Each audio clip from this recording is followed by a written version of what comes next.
Pronto.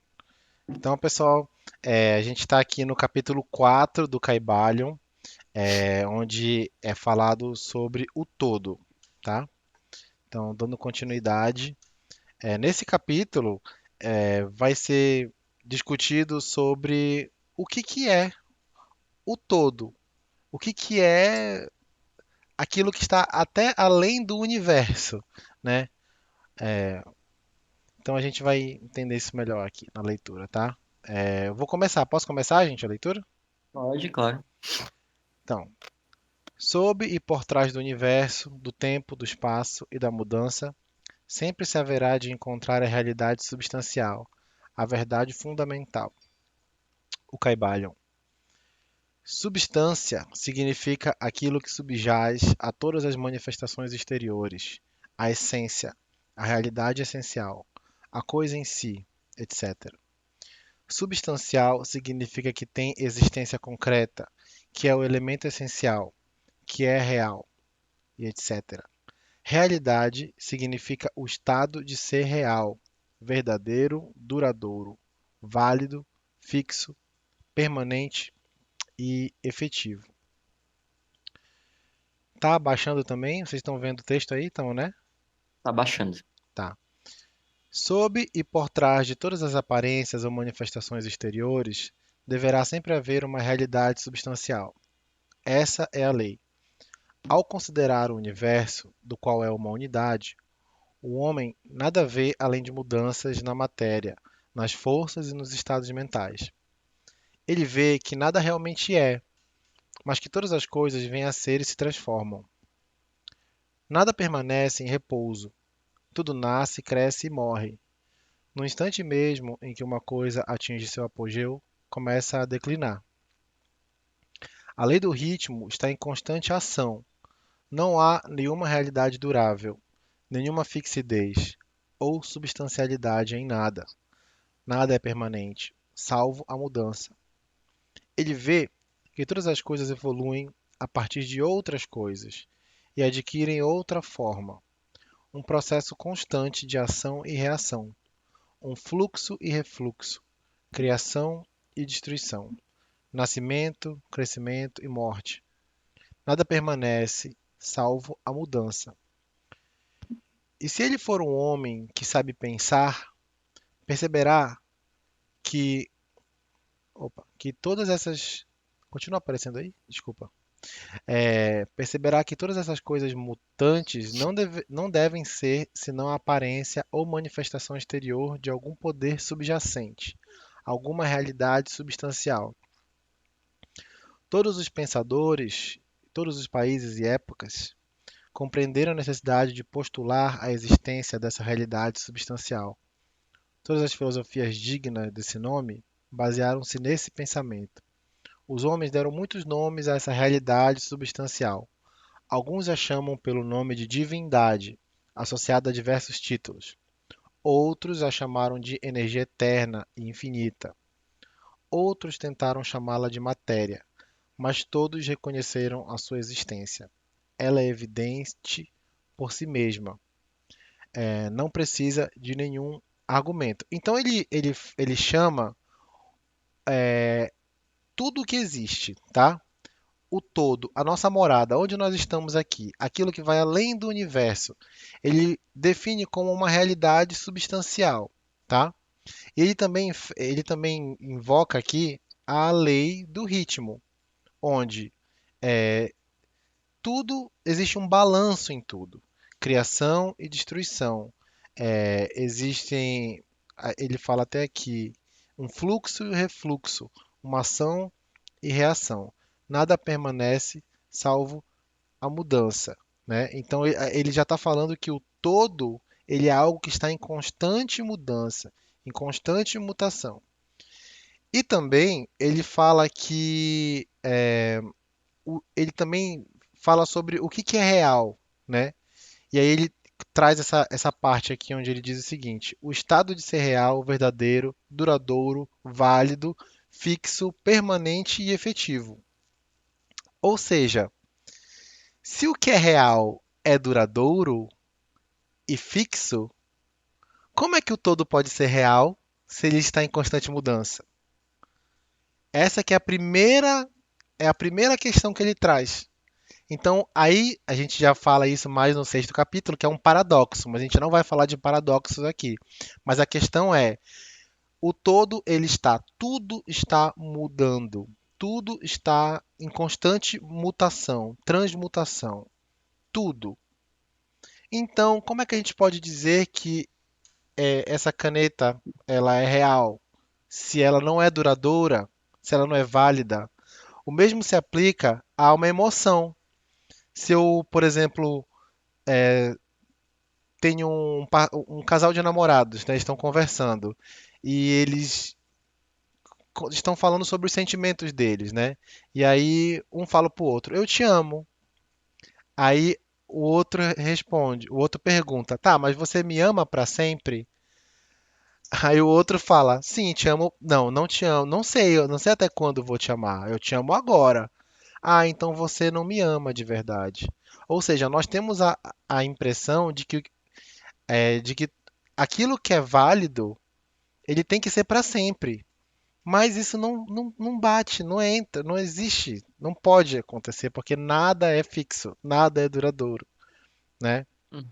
É uma reflexão sobre o que é realidade. Uhum. Então, é Então, aquilo. no caso, só o todo é real, né? No caso. Ou nem ele. Uh-uh. Pois é, aí que ele vai explicar Hum. já um pouco mais para frente, né? Aí que ele, partindo desse pressuposto de que nada é real, então o que é o todo, né? E aí, aí na leitura ele já vai trazer Uhum. isso, mais é um pouco redundante eu falar que o Caibalion é claro, mas ele vai tentar trazer isso, tá? Uhum. Uhum. Depois. Então, continuando aqui, olha, quem quiser falar, pode falar, fiquem à vontade, tá? Nestas lições, temos seguido o exemplo de alguns dos maiores pensadores, tanto no mundo antigo como no moderno, os mestres herméticos, e temos nos referido a esse poder subjacente, essa realidade substancial, como o todo, o termo que nos parece ser o mais abrangente entre os vários aplicados pelo homem àquilo que transcende qualquer nomes e termos. Aceitamos e ensinamos o ponto de vista dos grandes pensadores herméticos de todos os tempos, assim como o ponto de vista daquelas almas iluminadas que alcançaram os planos superiores do ser, e afirmam todos que a natureza interior do todo é incognoscível. E isso deve ser assim, de fato, porque nada a não ser o próprio todo é capaz de compreender a sua própria natureza. Aí ele já traz o seguinte: ei, o todo é incognoscível, vocês nunca vão entender o que ele é, porque apenas o próprio todo consegue entendê-lo. Nós não vamos conseguir, porque a nossa mente é finita e o todo ele é uma energia, uma força, uma consciência infinita.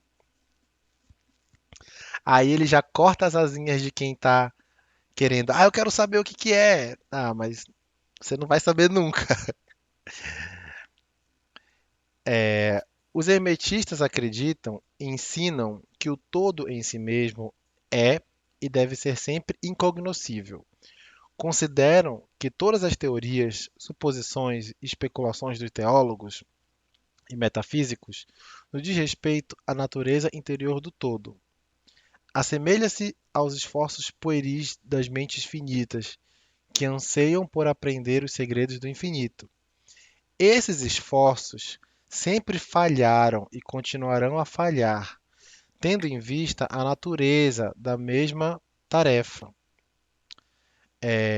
Eu vou ler só mais esse parágrafo, tá? Aí eu passo a bola. Aquele que se lança em tais investigações ficará dando voltas a esmo no labirinto do pensamento, até perder toda a sanidade de raciocínio, ação ou conduta, terminando por ficar extremamente incapacitado para o trabalho da vida. É como o esquilo que corre freneticamente na roda de exercícios de sua gaiola, sem chegar a lugar nenhum. Em outras palavras, um prisioneiro que nunca sai do seu ponto de vista. E é importante, pessoal, a gente entender que Aqui, assim, refletir sobre isso que foi dito agora, que é, na verdade, é algo muito importante para manter a nossa sanidade. Quantas vezes a gente já ficou obcecado para entender algo, né? Só que é impossível a gente ter essa obsessão de querer entender, porque isso vai nos levar à loucura, né? E a gente vê casos disso, né? Ele fala assim, até perder toda a sanidade de raciocínio, ação ou conduta, terminando por ficar extremamente incapacitado para o trabalho da vida. Então, esse tipo de obsessão de querer entender não é nada saudável, né? Então, reconhecer que o todo não pode ser reconhecido, identificado, Uhum. entendido, é a gente reconhecer que nós somos finitos, que a gente não pode tudo e que a gente não precisa ficar louco querendo entender tudo, né? Uhum. Pelo menos não no ponto de vista racional, mas nem no emocional, na verdade.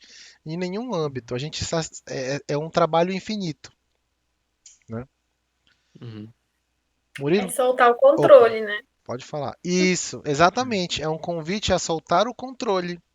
Porque se É. você quer muito entender, para que que você quer entender? Porque você quer controlar? Você quer ser o dono do universo?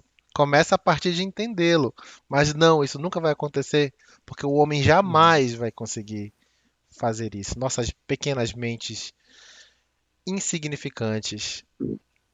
Uhum. E sabe o que é engraçado? Eu queria falar uma coisa aqui.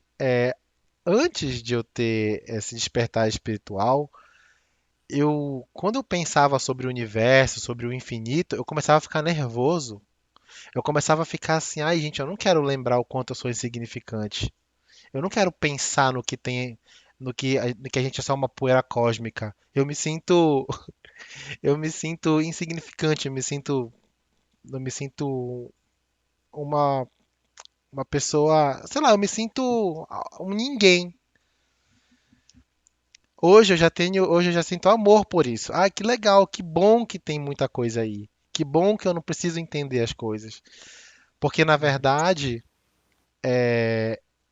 essa emoção que eu tinha era na verdade uma emoção minha que estava dentro de mim. Era uma insegurança minha de me ver insignificante nos lugares, Uhum. né? Então é interessante porque a gente entendendo isso, o infinito, a gente entende sobre nós mesmos. Por isso que Uhum. eu trouxe essa questão aí. Assim como em cima e embaixo. O tempo Uhum. fora, é a também. Exato. Murilão, pode continuar, querido, por favor. Tá. Ainda, né? Eu vou abaixar um pouquinho mais aqui. Tá, beleza. Ainda mais presunçosos são aqueles que tentam atribuir ao todo a personalidade, as qualidades, as propriedades, características e atributos de si mesmos, conferindo ao todo as emoções, sentimentos e características humanos, chegando mesmo aos traços mais desprezíveis da humanidade, como o ciúme, a suscetibilidade, à lisonja e ao elogio, o desejo de oferendas e adorações, e todos os outros remanescentes dos dias em que nossa raça ainda estava na infância. Essas ideias não são dignas de pessoas esclarecidas e vêm sendo rapidamente descartadas. A esta altura, talvez seja conveniente afirmar que fazemos distinção entre religião e teologia, entre filosofia e metafísica. Para nós, a religião significa essa realização intuitiva da existência do todo e a realização entre nós e ele. Teologia, por sua vez, significa as tentativas humanas de atribuir-lhe personalidade, qualidade e características, suas teorias relativas e seus assuntos, vontades, desejos, planos, desígnios e sua apropriação do ofício de mediadores entre o todo e as pessoas. Isso. E ele fala aqui que alguns seres, homens menos esclarecidos tendem a dar personalidade ao todo, como se ele tivesse, como se ele fosse nós, né? Ele é parecido com a gente, com a nossa mente, de certa forma, mas não dessa forma.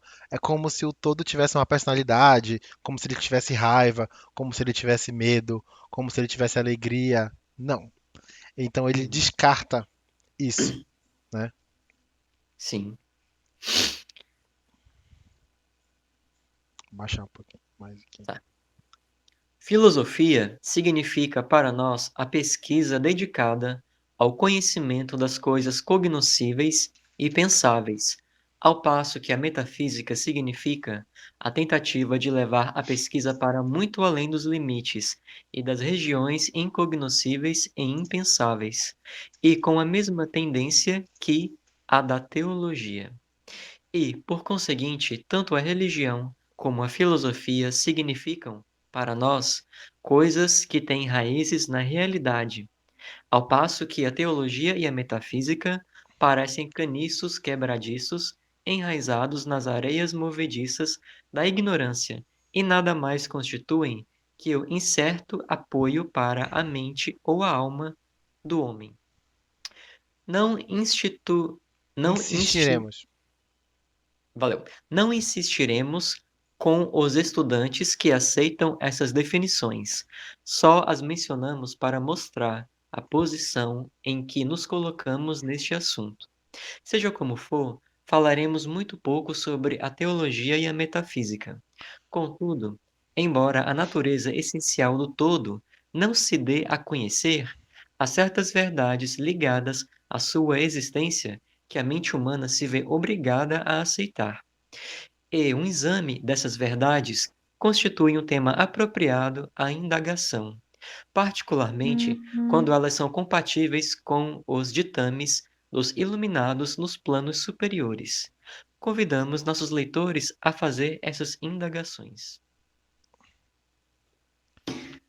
Vamos lá. Aquilo que constitui a verdade fundamental, a realidade substancial, está muito além de uma denominação verdadeira, mas os homens esclarecidos chamam-no de o todo. Ok. Tudo bem, Edu. Obrigado, viu, querido? Tchau, Edu. Então, gente, ele já, o autor, né, já começa eliminando aí certas estruturas, como a teologia, a metafísica. Ele não quer entrar nesse mérito, a filosofia, a religião. Então ele faz esse apanhado, essa comparação entre essas áreas do conhecimento e ele diz assim: não, não vamos utilizar esses preceitos delas. E mesmo que o todo seja incognoscível, que não dê para entendê-lo, ele tenta explicar mais sobre ele falando sobre verdades. Mesmo que a gente não possa entendê-lo, existem umas verdades relacionadas a ele, né? E é isso que a gente vai ver agora aqui, em seguida. Uhum. Tem mais umas. Olha a essência, em sua essência, né?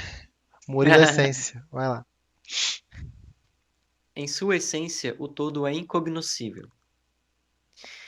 Contudo, os ditames da razão devem ser recebidos com hospitalidade e tratados com respeito. A razão humana, cujos ditames devemos aceitar na medida em que somos dotados de pensamento, nos ensina como proceder em relação ao todo, sem, contudo, tentar remover o véu do incognoscível. Então, essas são as verdades, as grandes Sim. verdades. Murilo, tu pode continuar? Como a gente está Sim, com sem o Edu, né? Então a gente vai sim. revezar aí. Eu, você e Lu. Beleza. Tá. Então, primeiro, o todo deve ser tudo o que realmente é. Nada pode ter existência fora do todo, pois desse modo o todo não seria o todo. Então, é só para explicar a primeira verdade. A primeira verdade significa o quê? É só a gente analisar a questão semântica da coisa. Se o todo é o todo é tudo. Se alguma coisa estiver fora do todo, automaticamente o todo já não é mais o todo. Então, essa é a Uhum. primeira verdade fundamental do todo. Não existe nada fora dele, Uhum. tá? Isso. Segundo, o todo deve ser infinito, pois nada é capaz de defini-lo, confirmá-lo, limitá-lo ou restringi-lo. Deve ser infinito no tempo ou eterno. Deve ter existido sempre, continuamente, pois não existe nada que possa tê-lo criado alguma vez. E não existe nada que se possa desenvolver a partir do nada. E, se tivesse não sido alguma vez, nem mesmo por um momento, ele não seria agora. Deve existir continuamente para sempre, pois não há nada capaz de destruí-lo, nem mesmo por um instante. Uma vez que alguma coisa não pode nunca tornar-se nada. É infinito no espaço, deve estar em toda parte, pois não há nenhum lugar fora do todo. Não pode ser senão contínuo no espaço, sem ruptura, cessação, separação ou interrupção, pois não existe nada capaz de romper, separar ou interromper sua continuidade, e nada com o que preencher. Sabe um pouquinho, Beto, por favor? Opa, E as nada, lacunas. isso. E nada com o que preencher as lacunas. Ponto. Deve ter um poder infinito ou ser absoluto, pois não existe nada capaz de limitá-lo, restringi-lo, reprimi-lo, confiná-lo, perturbá-lo ou condicioná-lo. Não está sujeito a nenhum outro poder, pois não existe nenhum outro poder. Simples assim. O todo, ele nada existe fora dele, né? O todo é o todo. Portanto, ele não pode ser criado. Ele não pode, não existe um outro poder que se opõe ou se interage com ele, né? Ele é infinito, ele tem um poder infinito, ele tem um poder absoluto. Nada pode limitá-lo, nada pode restringi-lo, reprimi-lo, né? Então ele é onipotente, onipotente, onipresente. Ele está em toda parte, ele é tudo ao mesmo tempo. É, Ele também não pode vir do nada, porque nada vira, as coisas não viram necessariamente o nada. É um pouco complicado, mas sim. basicamente ele é indestrutível. É Aham. isso. Eu achei interessante o tempo, porque fala assim, não existia algo antes dele, porque ele sempre foi tudo. Então não é a coisa assim, É, tinha alguma coisa um tempo atrás, aí que nem Cristo, né? AC, DC, antes, depois de Cristo. Não, não tem antes do todo e depois do todo. É o todo sempre, né? Achei interessante exato. isso, essa noção de Exato, tempo. porque até porque foi ele que criou o tempo, Então, né? então, O tempo é uma maravilha. criação nossa, né? Da nossa mente, da nossa Uhum, cabeça. Nossa, você uhum. falou algo interessante aí, de antes de Cristo, depois de Cristo. Esse é um conceito, igual o José falou, um conceito nosso mesmo. Que eu acho que nem Cristo É, falaria desse jeito, porque eu sou Cristo é Cristo. é, Cristo é interessante. eterno. Ele sempre foi, sempre. Agora, essa ideia nossa de antes de Cristo, depois de Cristo, é bem mental mesmo. É porque Bem, nós temos essa obsessão por definir tudo, né? dar uma lógica às coisas. Ah, o que que você é? Você tirou um diploma ali, então você é isso, porque no passado você fez aquilo, quando na verdade o que importa é o agora, né? Uhum. Então, Exatamente. Quando o Eckhart Tolle, por exemplo, fala sobre isso, o poder do agora, ele traz justamente isso. Vamos tentar transcender essa ilusão de tempo que traz tantas dores, né? Tantas confusões, tantas crenças que fazem a gente parar de andar na vida, né? E se a gente olhasse mais o agora, a gente transcenderia o tempo. Essa que é a ideia dele. É por isso que funciona. Que quando a gente começa a desligar do tempo, as coisas começam a melhorar. uhum. Pode quando você quiser, Murilão. Tá, beleza, vamos continuar.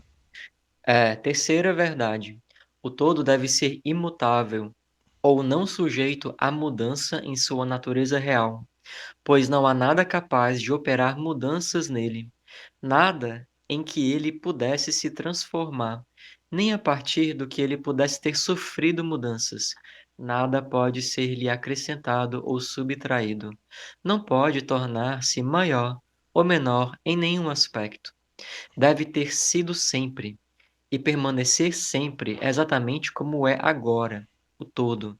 Nunca houve, não há neste momento e nunca haverá nada em que possa se converter. Legal. O todo não pode ser mudado, ele é imutável, né? E não é sujeito a mudança em sua natureza real. Ou seja, o todo é o todo imutável e sempre Isso. será. É, por ser o todo infinito, absoluto, eterno e imutável, deve certamente concluir-se que qualquer coisa finita, mutável, efêmera e condicionada não pode ser o todo. E, como não existe nada fora do todo, na verdade, então, todas e quaisquer coisas finitas devem ser nulas na realidade. Não se preocupem, nem fiquem confusos. Não estamos tentando levá-los para o campo da ciência cristã sob o disfarce da filosofia hermética. Há uma possibilidade de reconciliação desse estado de coisas aparentemente contraditório. Sejam pacientes, pois lá chegaremos, no momento oportuno. Aqui ele fala do paradoxo, que a gente fala no capítulo 6. Uhum, Então não precisa ficar de desespero, que esses uhum. paradoxos ele vai falar sobre isso depois, né? Sim, perfeito. É, vemos ao nosso redor aquilo a que se dá o nome de matéria, que constitui o fundamento físico de todas as formas. Será o todo simplesmente matéria? Absolutamente não. A matéria não é capaz de manifestar a vida ou a mente, e, uma vez que a vida e a mente se manifestam no universo, o todo não pode ser matéria, pois nada pode elevar-se acima de sua própria origem. Nada jamais se manifesta como efeito que não esteja na causa.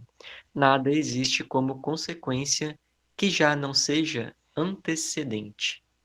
E a ciência moderna nos informa que, na verdade, não existe nenhuma coisa que se possa chamar de matéria.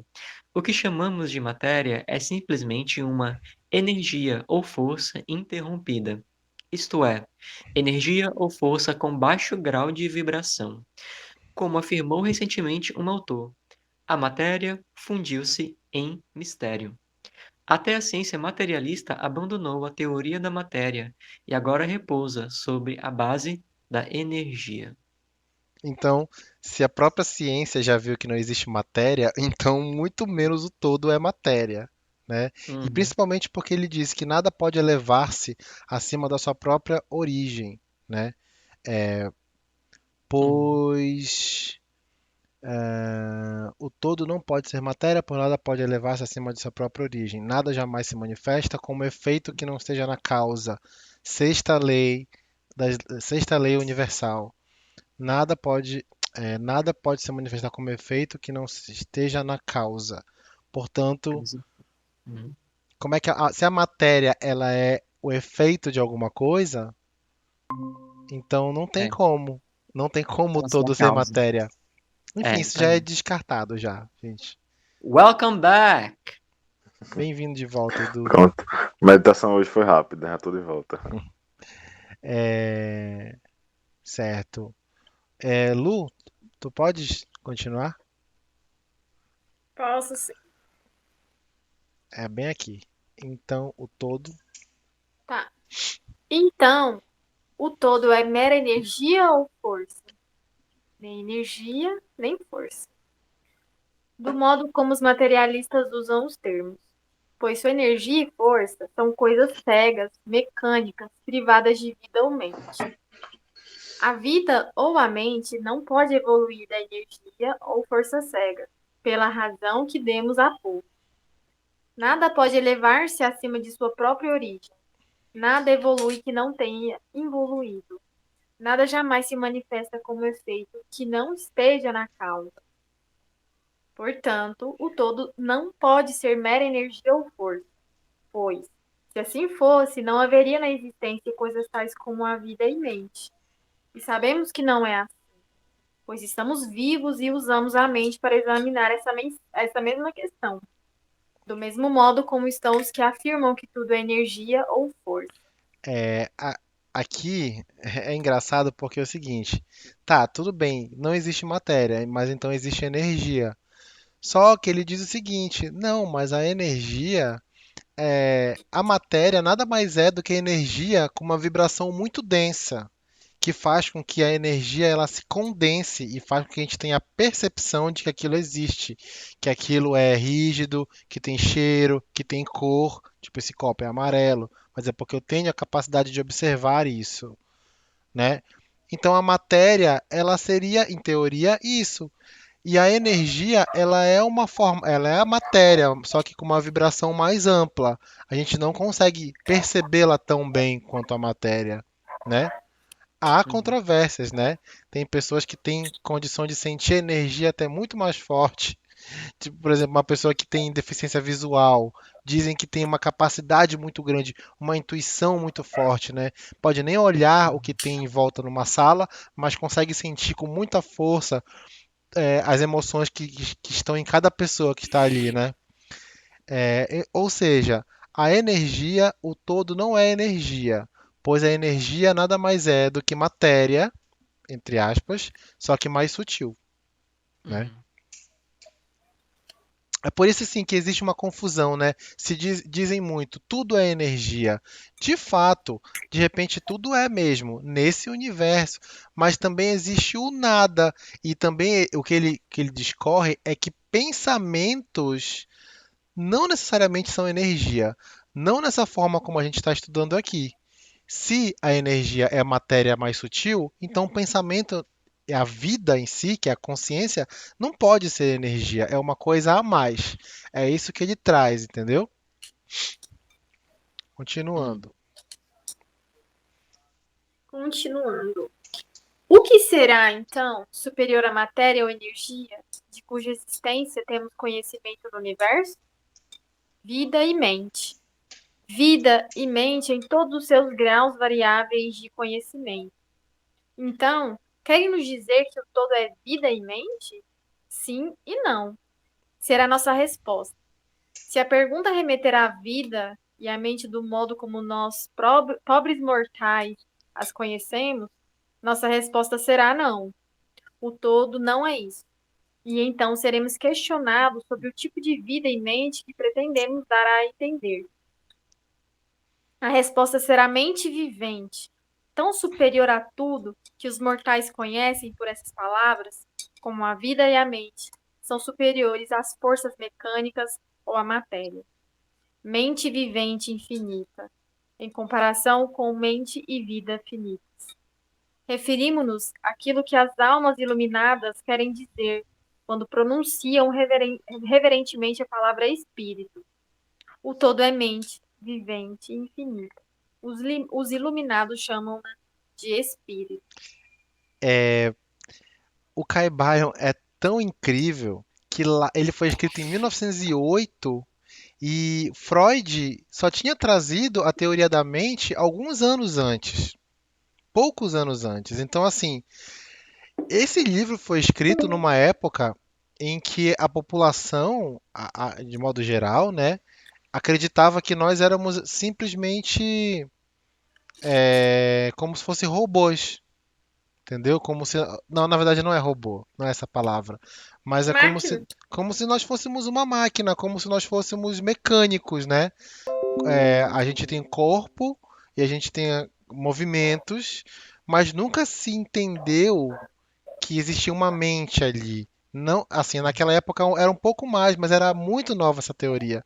E aí vem o Caibalion em 1908 e diz assim: não, o todo é mente. Obviamente que muita gente ia pensar: que diabo é isso? Eu não sei nem o que é mente, nem mente eu sei o que que é, né? Então, assim, é incrível. Eu fico assim, besta, assim, sabe? Quando eu vejo isso, o quanto o cara era à frente do tempo, né? E é à frente do tempo até hoje. Passaram-se 100 anos, né? E aí ele diz o seguinte, que a vida e a mente, elas transcendem a energia.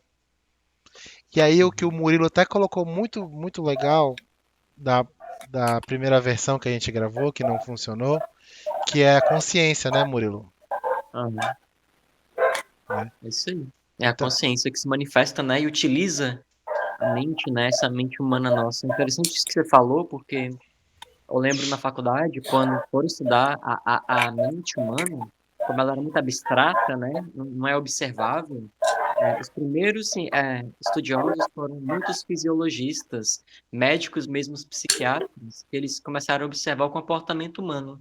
Então começaram bem a observar os reflexos, o cérebro, o comportamento que é observável, né? Daí surgiu o comportamentalismo, né? Para depois, aí sim, eles foram mudando o objeto de estudo da psicologia bastante, deixou de ser comportamento, depois passou a ser a mente, as influências do meio externo, as influências da sociedade, como que essa mente conversava com o comportamento, até ir refinando. Então, deu bastante trabalho, então foi muito perspicaz, né? Eles falarem isso, né? E lá Freud também, falar que é uma mente, né? exato. Então, Né? foi a Porque, dicotomia da mente, que era uma coisa abstrata, que era algo assim que de fora, né? E o corpo ficou essa dicotomia muito grande na época, né? Via-se ainda de forma muito separada, até com o avanço da psicologia, irem integrando o sistema mente-corpo e ficando um pouco mais claro, né? Como é que essa uhum, consciência, essa mente se manifesta através dessa cachola, que é esse cérebro, né? E uma das várias expressões, como falou aí no Caibalion, né? Não como a gente entende na nossa boa filosofia. Consciência é uma mente como uma mente racional inferior humana, mas essa consciência pulsante que, como no animal, né? exato, que é aí Não que tem. é a vida junto com o abstrato da mente, né? Isso. E assim, obviamente que na época não se usava nem essa palavra consciência, né? É uma coisa nova. Mas assim, em 1908 foi a forma como ele definiu vida e mente. E serve. Lembrando que o Caibalion é inspirado na Tábua de Esmeralda, que é uma escritura de milenar, de 4, 5, 6 mil anos, não se sabe exatamente, antes de Cristo. Ou seja, é um conhecimento que tinha desde lá. Desde lá, ele já tinha um vislumbre do que seria isso, né? Então, assim, passaram-se o quê? 6, 7 mil anos, 8 mil anos, e a gente está aqui, discutindo. Edu, tá dando um barulhinho aí no teu microfone. Aí. Obrigado, querido. Melhorou? Melhorou agora. Isso. Então, assim, passaram-se 6 mil anos, 7 mil anos, e nós estamos aqui discutindo isso e entrando em acordo, assim, com relação de que isso é muito à frente do nosso tempo. Então, assim, realmente é um pêndulo mesmo, sabe? É um pêndulo. A gente evolui, mas a gente também regride e depois evolui e depois regride. É, não tem como, na minha visão, as leis herméticas elas são irrefutáveis, sabe? Pra você ver, né? Se esse livro veio tão antes assim, se ele veio nessa antes de Cristo, né? Até. No Então, assim, caso, já, no já caso é só para corrigir uhum, não, só para deixar claro. a origem A do livro, Tábua né? de Esmeralda Isso, que foi, isso, a Tábua de Esmeralda. os escritos que dizem que era Hermes Trismegisto que fez a tábua. Esse livro, que é o Caibalion, que é de 1908, que nós estamos lendo aqui, ele é um comentário da Tábua de Esmeralda, entendeu? Uhum. Então, assim, se a Tábua já tava, ela já veio para a humanidade, então já tinham almas aqui encarnadas com sabedoria o suficiente para tentar entender, né? Sim. Já tinham, né? Já, já tinham. Isso é uma prova de que o conhecimento, ele, às vezes, ele não vem. A gente tem uma tendência de achar que o conhecimento ele vem do processo científico, de pesquisa, sabe? E não. Muita coisa vem do espírito, vem de cima, entendeu? Não é à Uhum. toa que tu vê O- pessoas assim que, crianças, adolescentes com conhecimento absurdo sobre as coisas. Uma criança de 8 anos que já sabe cantar lindamente. Gente, como pode isso se não uma coisa espiritual, sabe? eu não lembro onde eu vi isso, não sei se foi no livro do Poder. Luz é informação, né? E somos luz. A gente traz as informações.